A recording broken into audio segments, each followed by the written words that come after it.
Mon œuvre est actuellement, en 1859, presque complète. Il me faudra cependant bien des années encore pour l'achever. Et comme ma santé est loin d'être bonne, mes amis m'ont conseillé de publier le résumé qui fait l'objet de ce volume.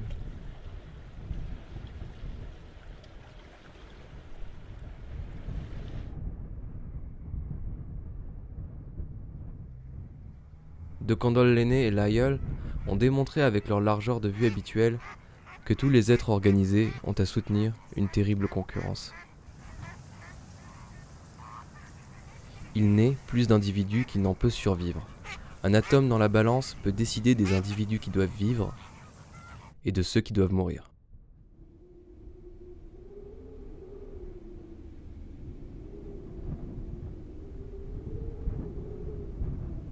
Comme la lutte pour l'existence se renouvelle à chaque instant, il s'ensuit que tout être qui varie quelque peu que ce soit de façon qui lui est profitable a une plus grande chance de survivre. Cet être est ainsi l'objet d'une sélection naturelle.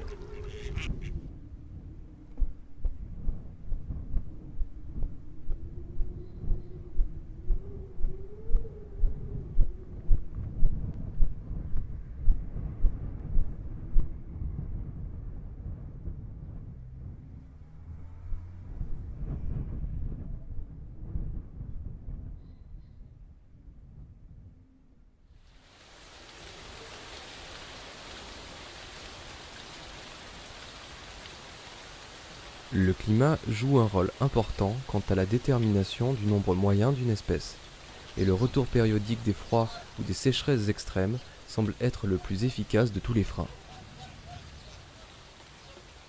Au premier abord, il semble que l'action du climat soit absolument indépendant de la lutte pour l'existence, mais il faut se rappeler que les variations climatiques agissent directement sur la quantité de nourriture. Ce sont les individus les moins vigoureux, ou ceux qui ont à leur disposition le moins de nourriture pendant l'hiver, qui souffrent le plus.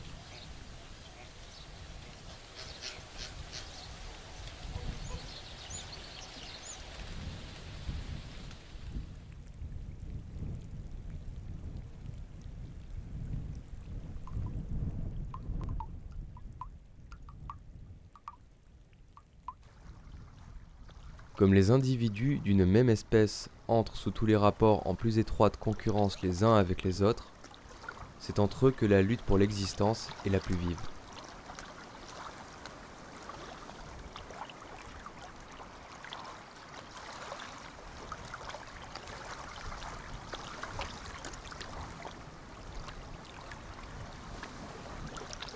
Nous contemplons la nature brillante de beauté et de bonheur, et nous remarquons souvent une surabondance d'alimentation.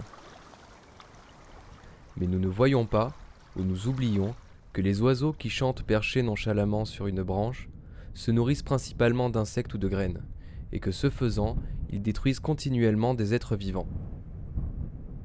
Nous oublions que des oiseaux carnassiers ou des bêtes de proie sont aux aguets pour détruire des quantités considérables de ces charmants chanteurs.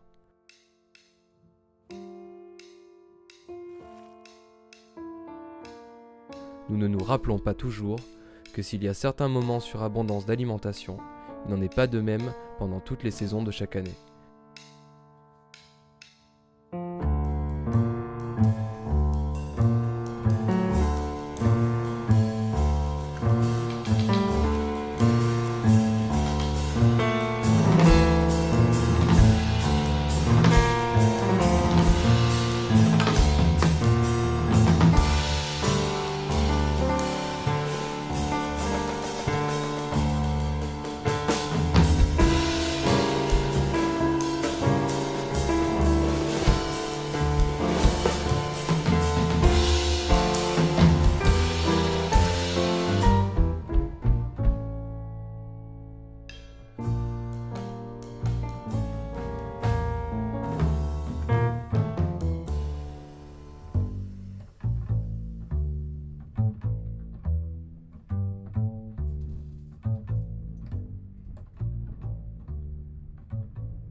Le résultat direct de cette guerre de la nature, qui se traduit par la famine et par la mort, est donc le fait le plus admirable que nous puissions concevoir.